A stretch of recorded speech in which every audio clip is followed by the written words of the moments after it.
So how far did the morning get? I think we established we should start on the previous two slides. Oh, it was it ended right there. Yeah, we ended right there. All right, so we win the war. Yes? Yeah. Really quickly. Declaration of Independence, the war takes place. Think about all of the opposition. It's a civil war in addition to a revolutionary war. But why did we win, right? You had Washington and his commitment. You have the fact that this ideological commitment is really important because people were willing to fight and die for a cause. Took a lot of bravery, even with the cards stacked against them. The big turning point, though, is French support. Marquis de Lafayette, as a kind of like lobbied for support for the French. Basically, this idea that they had a common enemy in England, it would weaken England, and so it made sense for the French to support them. And then you had the Battle of Saratoga, which is that turning point. Now, at the same time, as we are fighting a war, the government that we are using is something called the Articles of Confederation. It is our first constitution. It had a weak centralized government. Why would the founders create this weak centralized government? They're escaping from a big centralized government. Right? This tyranny, abuse of power. And so they didn't want some big government, in a different part of the country to be oppressive in any type of way. But what they're also thinking about is that period of salutary neglect, the colonial assemblies worked, right? They had their representative government. They had democratic principles incorporated into their government. It wasn't perfect, but it worked really well during the 150 plus years of salutary neglect, and they believe that that's what they should do again. But there are a lot of weaknesses in the articles, and I would make sure that you know that. There's no national military. How on earth did Washington beat the most powerful military and navy in the world without the ability to require a military? So remember that he had to go to the Continental Congress and he had to request troops from the states. States only volunteered them. It wasn't guaranteed. He had to request money. The states got to volunteer that. That was a really big problem for him, but yet again, he was still able to lead us to victory. One success is the Northwest Land Ordinance. And this morning we talked about how the reason I picked the Northwest Ordinance is because you can kind of connect it over the course of time with them abolishing slavery in the Northwest Territory. So like Ohio, Indiana, Illinois area. Now remember that 9 out of 13 states voted for that, okay? Which means Southern states said, yeah, no big deal, no problem. That doesn't, we don't care if slavery exists there. That doesn't really make, they won't really need tobacco or anything like that where they would need slave labor. And so that totally makes sense. No big deal. Just brushed right on it. This is important to show you that slavery was on the decline up until like during the Revolution and even in the years after, pretty much up until about 1800. Slavery is on the decline. Founders believed that it would kind of, over time, more and more slave owners would kind of free their slaves when they died. It didn't really make sense that you fight for this revolution and liberty and the words of the Declaration of Independence, but yet you held people in bondage. And so the trend was kind of decreasing until cotton gin. So two things, cotton gin, and then also the ban on the international slave trade, which happened in the early 1800s. I think it was in 1807. And from that point on, it created kind of this vacuum to where the demand of enslaved labor increased in the United States. And then also because of cotton, like it's different, like tobacco, like there are a certain number of tobacco users, right? The demand is kind of constant, but with this new ability for people to own cotton clothing, and I know that sounds crazy, but imagine every day of your life wearing wool sweaters or some other itchy hemp, actually. Hemp, a lot of clothing was made from hemp, but a really itchy, heavy material. Wouldn't you want some new cotton clothing and a new cotton dress? And so the demand was just so great that that's what kind of created what we will know as like a chattel slavery system. Okay.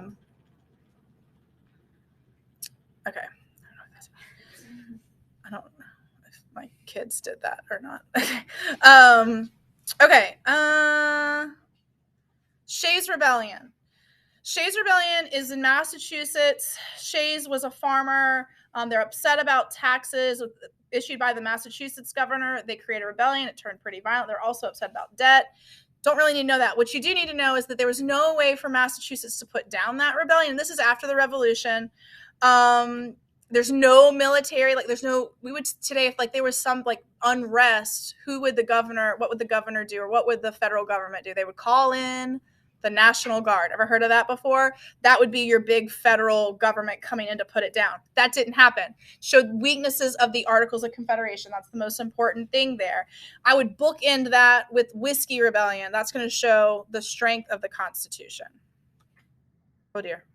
Okay, so Washington's upset. He's like, we got to fix this. We've worked too hard to create this country. We're not going to let it crumble because we don't have a strong enough government. So they end up eventually meeting in Philadelphia, and they start working on the Constitution. It's based on federalism, power between the federal government and state governments. It has separation of powers, so 3 branches of government with checks and balances. And it basically, the big fear of a big tyrannical centralized government that's going to be oppressive on people is basically remedied with separation of powers. But in addition, you had the anti-federalists that were like, there's not enough. Think about all of the things when we listed out to the king as to why we declared independence. How are individual rights going to be protected? And that's where the Bill of Rights comes into play. So remember we talked about with like the first 10 amendments, they are remembering how they were treated during that revolutionary era, right? Freedom of speech, religion, press. The British people or the British Parliament tried to limit their speech. They limited assembly. Second Amendment, what did the British try to do? Take away their guns and the militia at Lexington and Concord. Search and seizure, that was the writ of assistance. Trial by jury, that was something that was taken away as a part of the Intolerable Acts. And so they remembered all of that and they wrote it down. I'm really glad they did. I think it's a very important addition to our Constitution. And then eventually you have, while Hamilton is Secretary of Treasury, Washington is president, the Whiskey Rebellion takes place. Very similar to Shays, except this time it's in Pennsylvania. They're upset about excise taxes on whiskey. They're corn farmers. It's going to affect their livelihood. And basically Hamilton and Washington catch wind of it. He is commander-in-chief. Washington is. And so he gets on his horse. They've got their army and they start marching towards the rebellion, and it quickly kind of dissipates. And so here we have proof that the Constitution is strong. Does that make sense? So be able to compare Shays and whiskey. Okay. All right. Impact of the Declaration of Independence in other regards is the French Revolution. Yes, the French Revolution is going to be a major deal in world history, but you really need to know how it created our two-party system or played a role in our two-party system here in the United States. Jefferson and Hamilton are a part of Washington's cabinet. They have 2 very different views on the role of government. You have strict interpretation and loose interpretation of the Constitution, right? So Hamilton believes in a broader interpretation, a bigger centralized government is what's best. He believes that it's the role of the government in order to like grow the economy and bring order. Jefferson is a little bit more skeptical.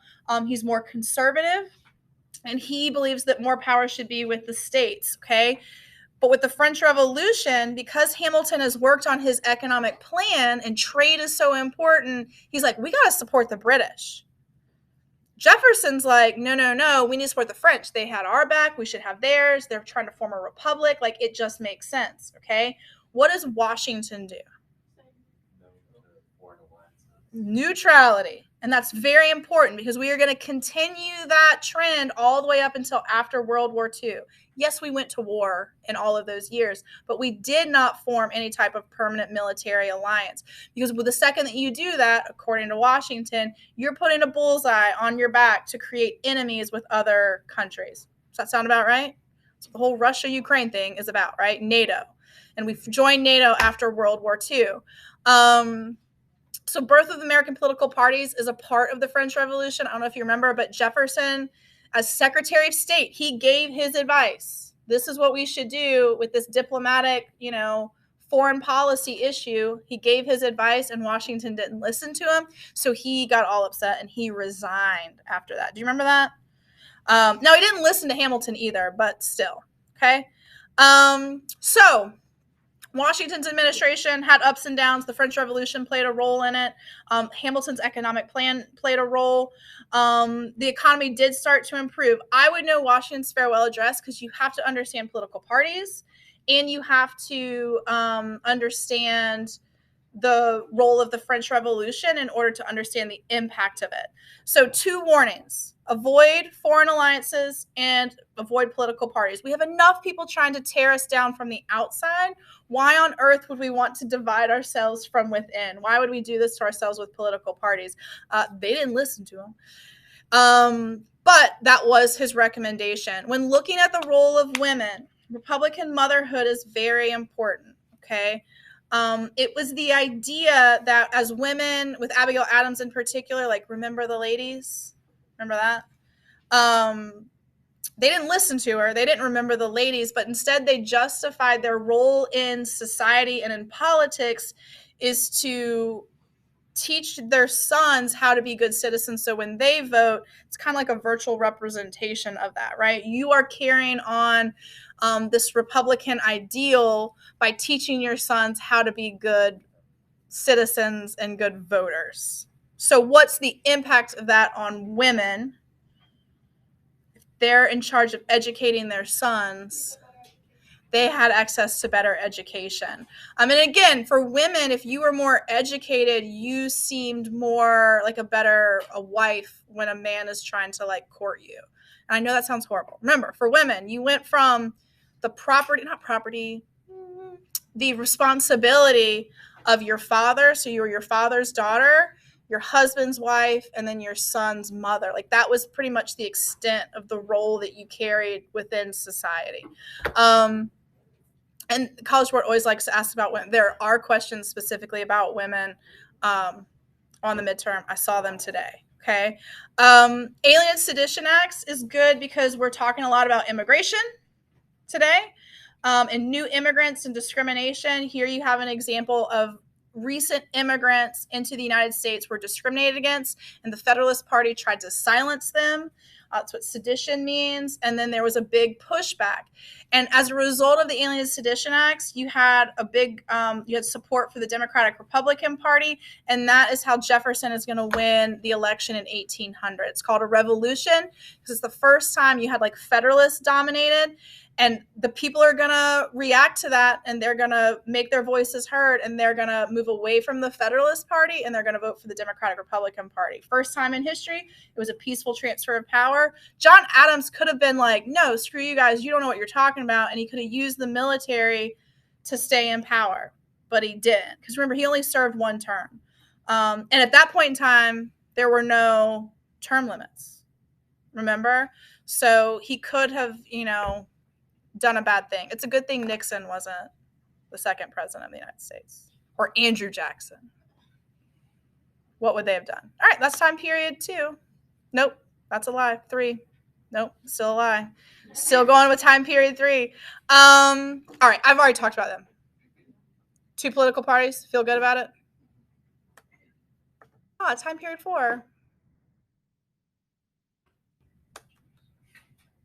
All right, Jefferson is elected in 1800. Strict interpretation of the Constitution, or does he? First thing that he does, probably most important thing that he did, was the Louisiana Purchase. Why is this? Sorry,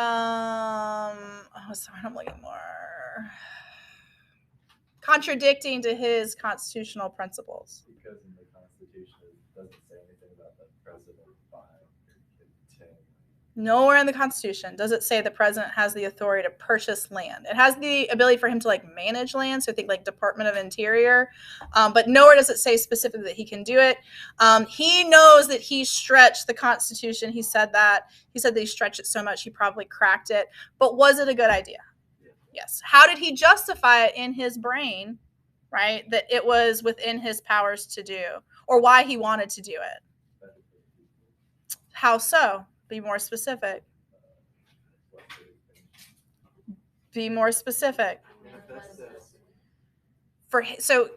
Be more okay. Agriculture. He believed that the future of the United States was going to be an agrarian economy with farmers, and that was the American dream, that we're going to feed the world and that people can come here and they can expand and there's more opportunity for them in the West, which is definitely manifest destiny. But he believed in that agrarian economy. Now, he would probably be very sad to hear that within 100 years of him purchasing this, the United States is going to be vast majority living in cities and working in factories, right? Because we're in period 6, we're in 1900. 50% of Americans by 1920 live in cities working for wages. He would have thought, I think that they said that he believed it would take 200 years for us to conquer all of that and to populate it. And it only took 50 years. Right. By James K. Polk, within 40 years, we had the whole continental United States. We had Oregon and California and all of that. I think his mind would have been blown as to how quickly we progressed across the continent. Okay. One of the population increase would be constant instead of exponential. Yep, that's math. I don't know. I tried to process that. I remember that, but I don't remember what that is. So his thinking, we would have it would have been very slow. Yeah, we would just be kind of moving to California. In his, you don't think he was thinking and he was super enlightened. He was an inventor. But the railroad and all of that just probably would have blown his mind. He thought it would have been a much slower process. He thought it would take what did he say, 20 generations or something like that to move across the continent, and we did it in 2. So he was dead. He died in 1826. So he might have when he bought it, 25 years later, he died. So maybe by the time of his death, he'd been wow, I was kind of wrong about this, because it had to have been already, we had steamboat, we had railroad, steam power technology. So he would have probably had an idea that it was going to move faster. But at the time that he purchased it, that was kind of his idea. You need to know that the Supreme Court, even though Democratic Republicans were kind of in charge in Congress and in the White House, the Supreme Court was dominated by Federalists. And that is John Marshall. He is going to increase the power of the federal government. Marbury versus Madison is an extremely important Supreme Court case that you need to know that established judicial review. So that means that the Supreme Court can find a piece of legislation unconstitutional. For example, Dred Scott. Remember the Dred Scott decision?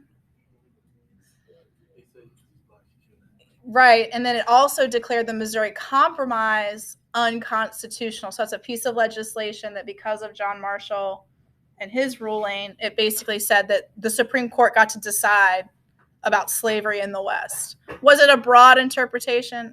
Absolutely. I just put this map on here because remember, so Jefferson got this, and then it kind of stalls for a little bit, and then Polk, 1, 2, 3, right in a row in his 4 years.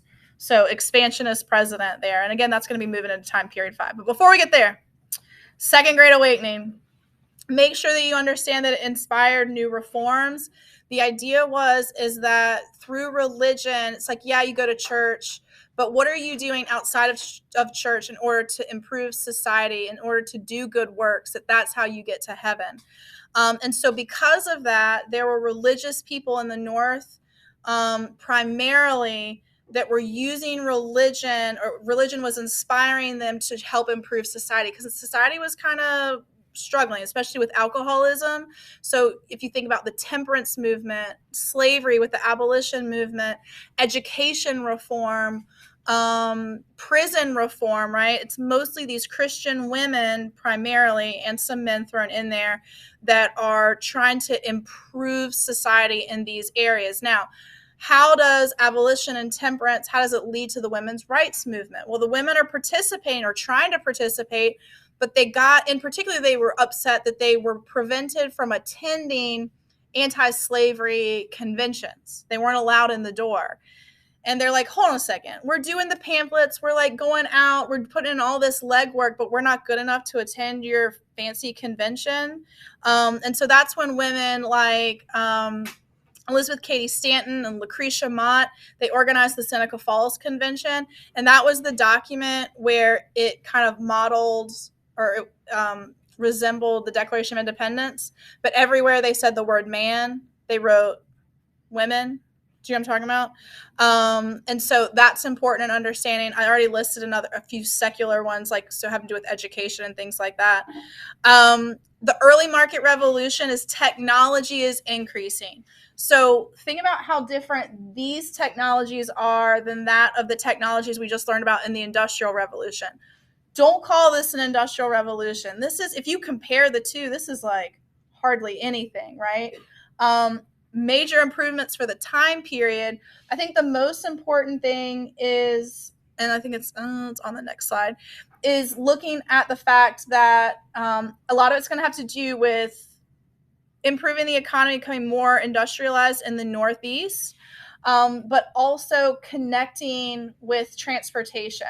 So you have textiles in the Northeast, you have the cotton gin in the South, and then using those two things together when we talk about the American system, with this economic nationalism. So the people in the South are growing the cotton, they're putting it on a steamboat, they're sending it to the North to produce it, or to produce fabric.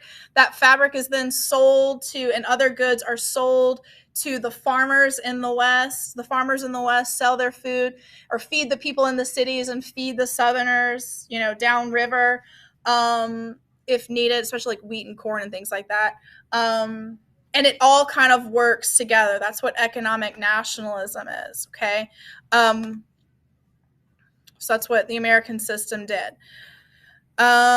Because of that, you start to have an increase in migration, not anywhere close to what we're talking about during time period 6, but you do have Irish, Germans, Scandinavians, some Scottish immigrants. How are they different, though, than the new immigrants? What are they doing? They're dispersing throughout the country. They typically had a little bit more money. The Irish are the only one where their push factor was famine, so they were in much worse condition. But basically, if you were an immigrant that came over during this time period, you had a little bit of money. Now, you might have had to sell everything back home, but they were at least able to have enough to where they weren't like begging on the streets, or at least most weren't begging on the streets. And so those immigrants are going to fuel those factories as well in certain cities. The biggest thing about the market revolution, I would say, it has to do with women. Okay. It really affected women because it reduced the amount of time that they had to spend at home making clothes. And I think that that's the easiest one to look at. So instead of having a big spinning wheel and making the yarn and the fabric and knitting everything, knitting your sweaters or whatever it is, they could just instead go to a store and buy a few yards of cotton, trace it out, and like it's like a template, cut it out and make you a dress instead of knitting you something. Does that make sense? So it saved women time. Making connections to like the future a little bit in the Industrial Revolution. Remember we talked about with like the cult of domesticity, there's like women's work, right? The job of the woman is like in the home. During the Industrial Revolution, though, women start to work outside of the home a little bit. But what are the only factories and places that they're allowed to really work? What's socially acceptable? Textiles, canning, they are extension of the home, and it plays a role here. I'll just tell you, going into the 1920s and 1950s, when you're looking at advertising, so we talked about advertising in time period 6, a lot of the marketing and advertising, every time technology improves, so the next big wave will be in the 1920s and then again in the 1950s with consumerism, a lot of the advertising and marketing is targeted towards women because a lot of the products that they're making helps women in the home. So like even if you pay attention today with advertising, if it's anything like things like commercials that have to do with like washing clothes or cleaning the kitchen or anything with children, who is the main person like using the product? They're women. It's always targeted towards women, and marketers are start to realize that women are the biggest consumers because they are the ones at home using the products that they're making. Does that make sense? It'll make more sense when we get to the 1820s. I have a question about the meat industry. Okay. Were women involved in the meat industry, or was it Canning. Yeah, like they're canning. Yeah, they would work. I don't know exactly what their job was, but that would be an extension because it was food. Now, they probably wouldn't be like the butchering part of it, like the slaughterhouses, but maybe the canning part, or like labels or something nice and neat and tidy. Nothing too brutal, because, they're tender, those women. They can't handle it. All right, Democratic parties, the Democrats and the Whigs.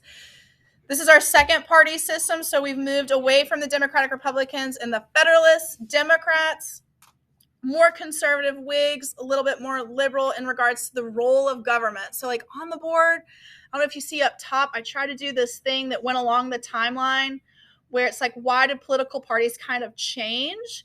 The Democratic Party is founded by Andrew Jackson. Okay.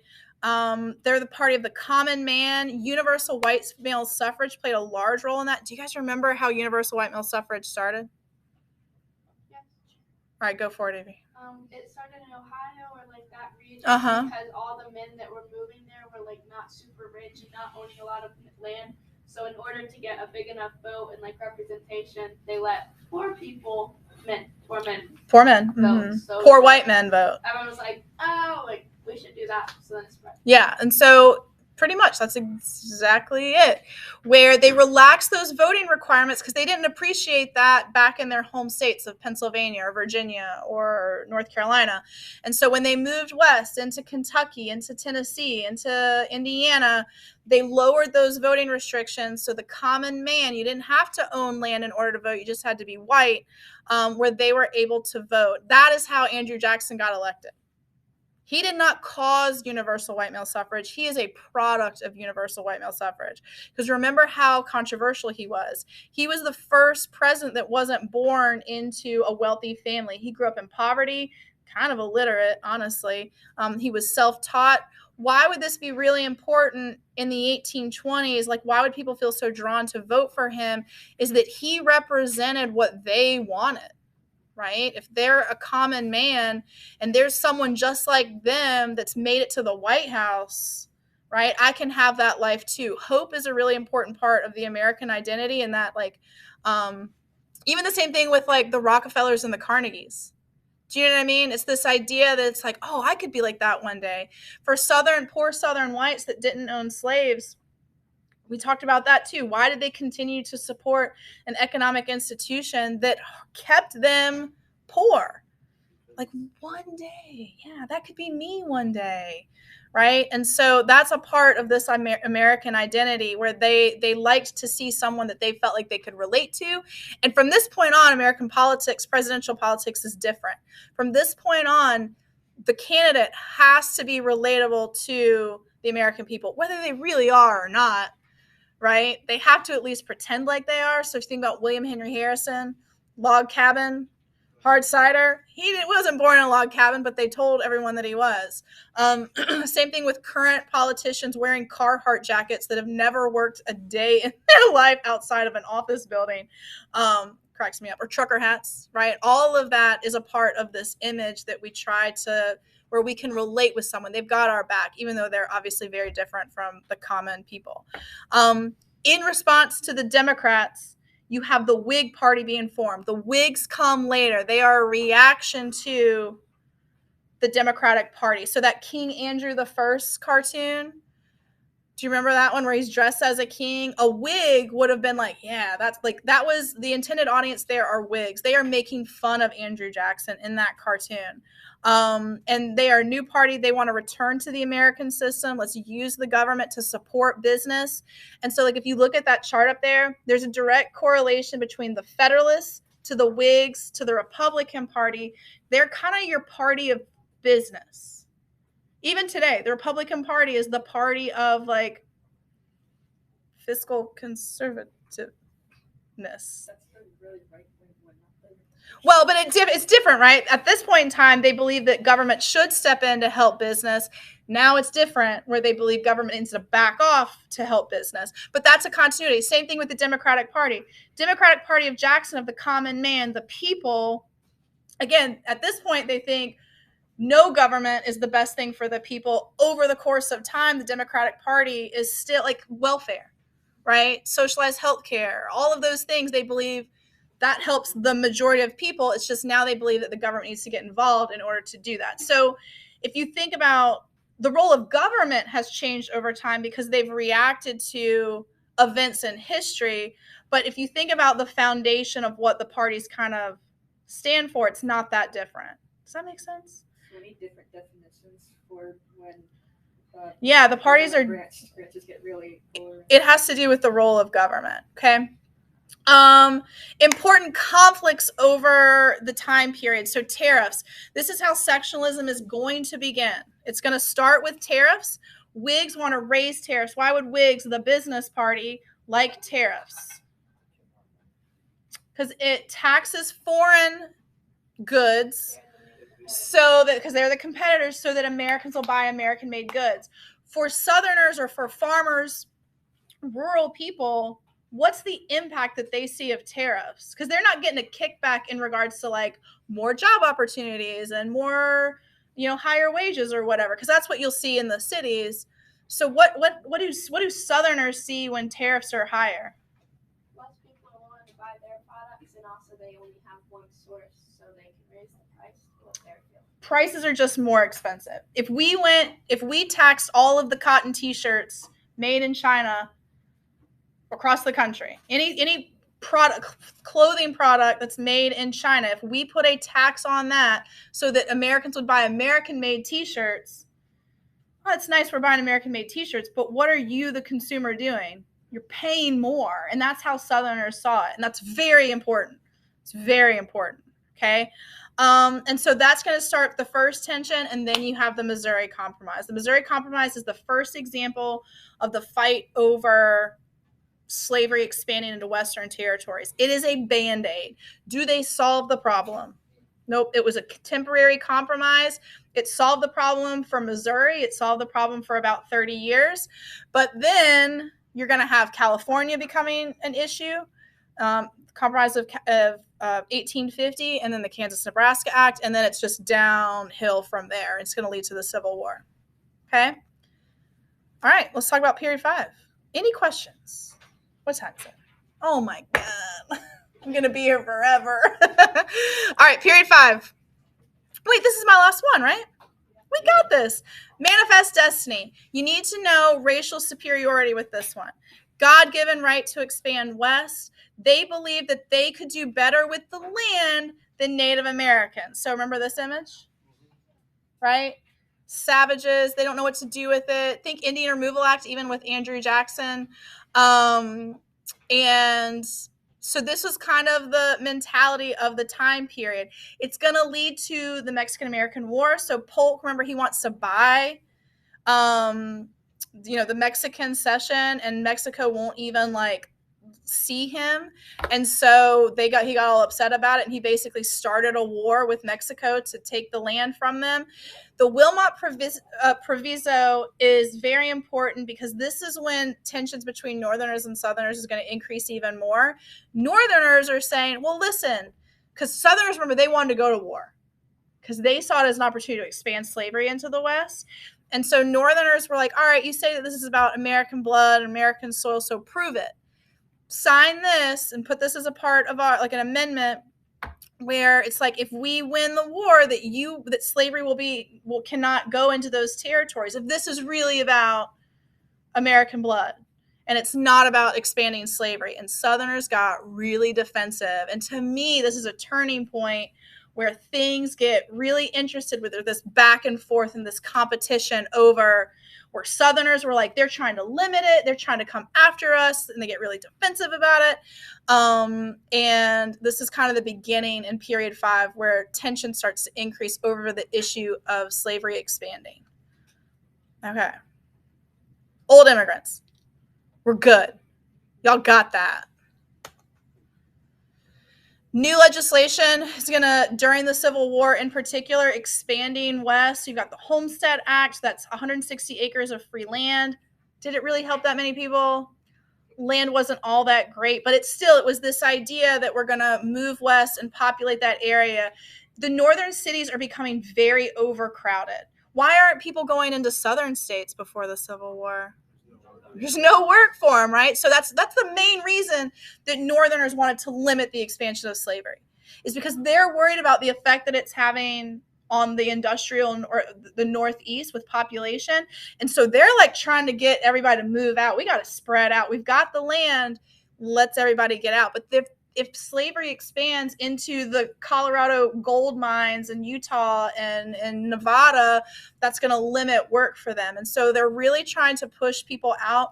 Pacific Railway Act, all of those things were done during the Civil War because they were pieces of legislation that Southerners blocked before the Civil War.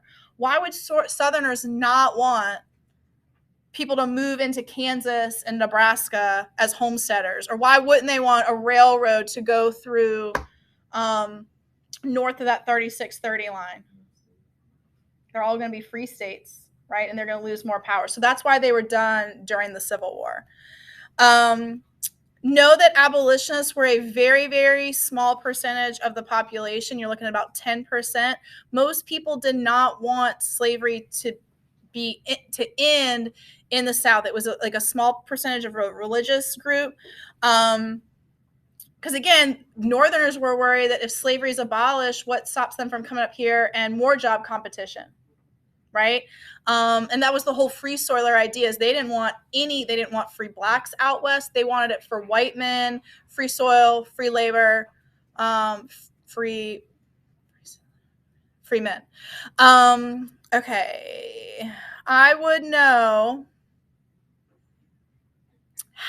There's a series of questions on here about like how Southerners tried to defend it. Remember, while Northerners are using religion to try to improve society and do away with slavery, Southerners are using the Bible to defend it. So think about Calhoun and how they would say that like, oh, well, at least we're taking care of them. It's way better than working for slave wages in the factories up north. Like at least we're taking care of them. That paternalism. Right, they're provided food and somewhere to live, and it's way better than what they're doing. Racial stereotypes as well so Jim Crow is gonna first start before the Civil War. They're gonna name those laws after Jim Crow in the end. Okay, all right. Missouri Compromise, which we just talked about. The next one that you need to know is Compromise of 1850. California applies for statehood. They had a huge population boom because of the gold rush in 1849. That's kind of a way to remember it.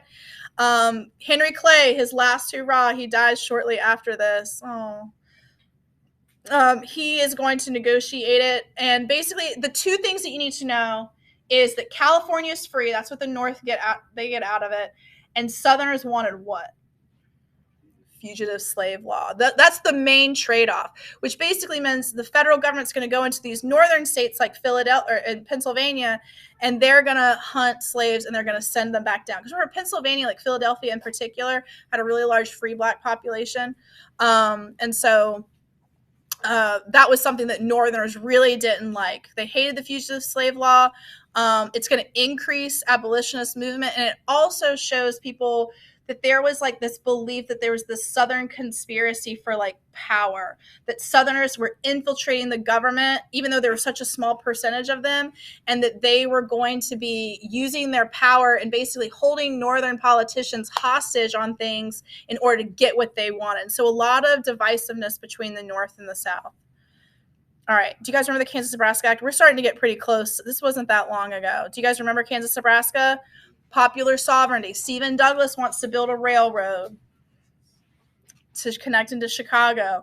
Southerners wouldn't pass it. He's a Democrat. He's like, well, how can I get Southerners on board for my railroad? Oh, I know. Why don't we open up to popular sovereignty? Seems super democratic, but the effect was what? Bleeding Kansas. You had a little civil war, a little mini civil war in the state of Kansas. John Brown was there doing what he does best, killing slave owners. I even put that on there, didn't I? Yeah. Okay. And so the Potawatomi massacre, and it just leads to utter chaos. Remember this guy? Could you explain that again? Yeah, I was about to say, do you understand the point of view?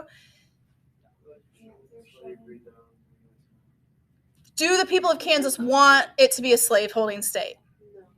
But Democrats in DC, because it's a part of their platform, they are forcing it on the free soilers, and it's leading to violence. Does that make sense? They don't want it. If it's really popular sovereignty and let the people choose, then you would do that. But it's more about they realize that it's using Kansas as a pawn in this, like, for political power, in this big chess game of political power. All right, so couple different, yeah, I know it's 4:30. If you need to go, I totally understand. I'm actually almost done. It's going to lead in 1858 with the Dred Scott decision. By the way, so just historical, making connections. The whole Speaker of the House situation, where it went to 15 ballots to elect a Speaker of the House.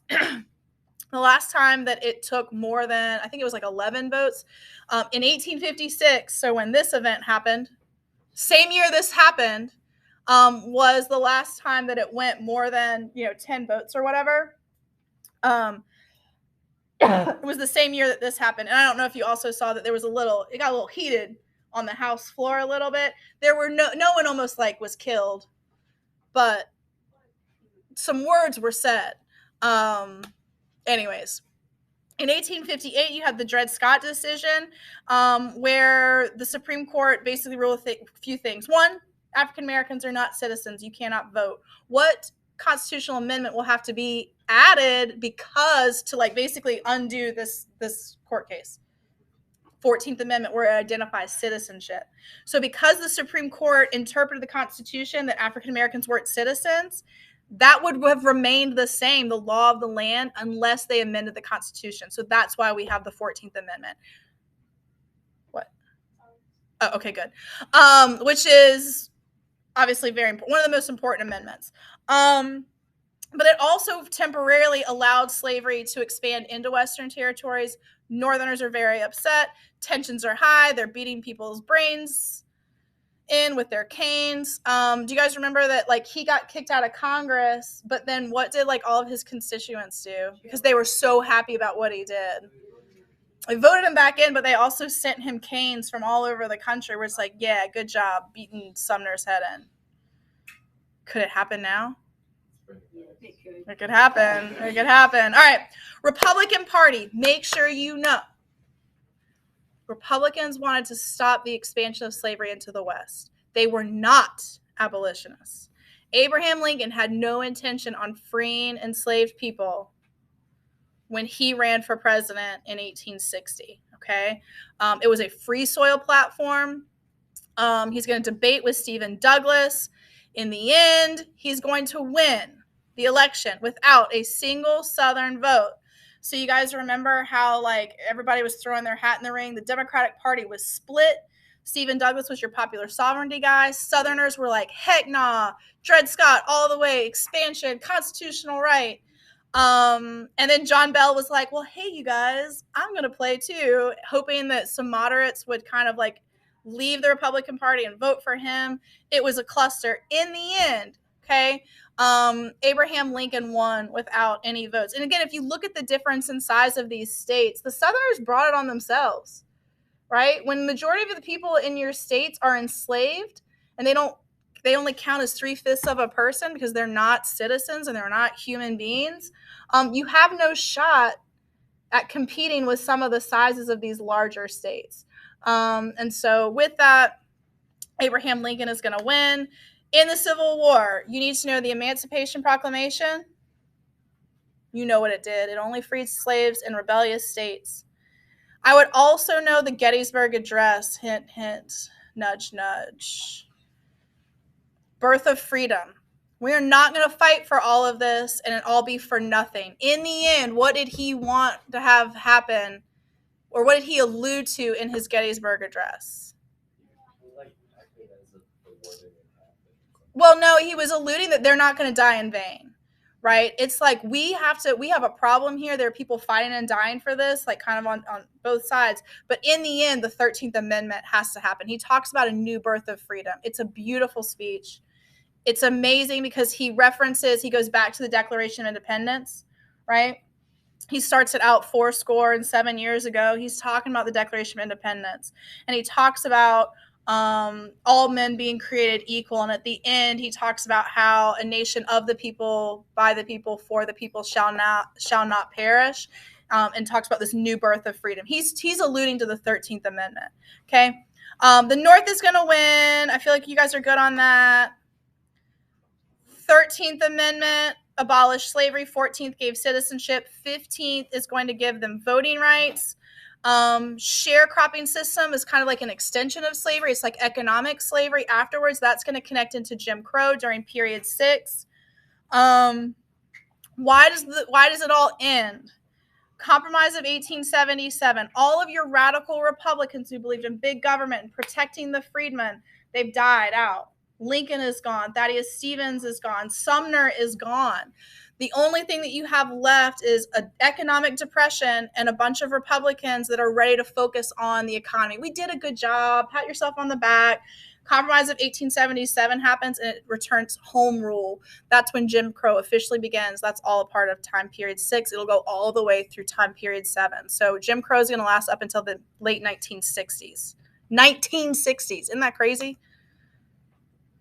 Klan. I feel like y'all are good on all of this. Jim Crow, Plessy v. Ferguson. Literacy tests, poll taxes, grandfather clause. These are ways that the states were limiting the rights of African Americans. Can you go over Plessy versus Ferguson?